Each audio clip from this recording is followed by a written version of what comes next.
ያለሱማ ኑሮ እንደማይሆን ተረዳው።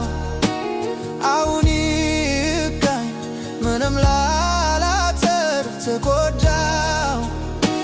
ልመለስ የቀድሞ ቤቴ ይሻለኛል።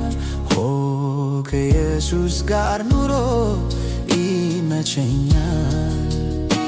የዓለም ኑር አንገፍግፎኛል፣ ብዙ አራቁቶኛል።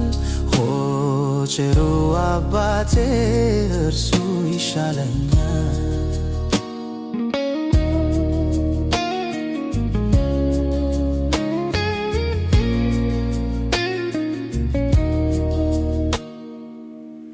መስሎኝ ነበር የተጠቀም